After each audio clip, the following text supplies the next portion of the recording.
मत वाले बाबा कैथवलिया वाले, भक्त के है झोली भरने वाले बाबा कैथवलिया वाले, भक्त के है झोली भरने वाले।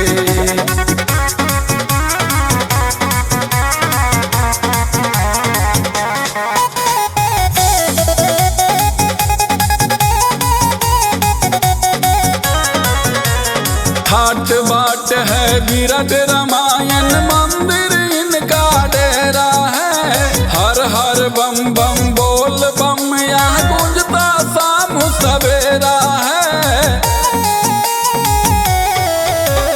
ठाट बाट है विरट रामायण मंदिर इनका डेरा है, हर हर बम बम बोल बम यहाँ गूंजता शाम सवेरा है। महाकाल कनकाल में आए नए नीलकंठ निराले बाबा कैथवलिया वाले, भक्त के है झोली भरने वाले बाबा कैथवलिया वाले, भक्त के है झोली भरने वाले।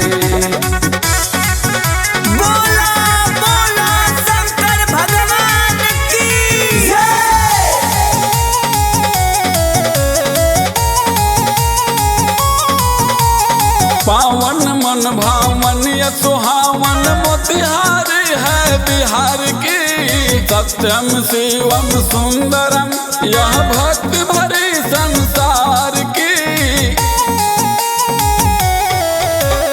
पावन मन भावन या सुहावन मोतिहारी है बिहार की, सत्यम शिवम सुंदरम यह भक्ति भरी संसार की। शशि शेखर शुभ जटा में गंगा गल सर्प कटि मृग छाले बाबा कैथवलिया वाले, भक्त के है झोली भरने वाले बाबा कैथवलिया वाले, भक्त के है झोली भरने वाले।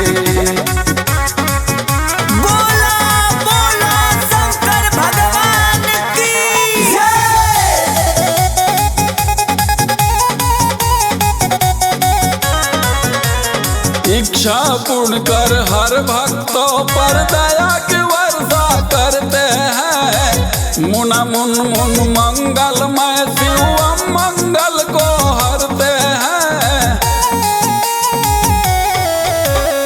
इच्छा पूर्ण कर हर भक्तों पर दया की वर्षा करते हैं, मुना मुन मुन मंगलमय शिवम मंगल को हरते हैं। जग का पालन करने वाले डमरू बजाने वाले बाबा कैथवलिया वाले, भक्त के है झोली भरने वाले बाबा कैथवलिया वाले, भक्त के है झोली भरने वाले। Kamlesh recording studio Mohammadpur.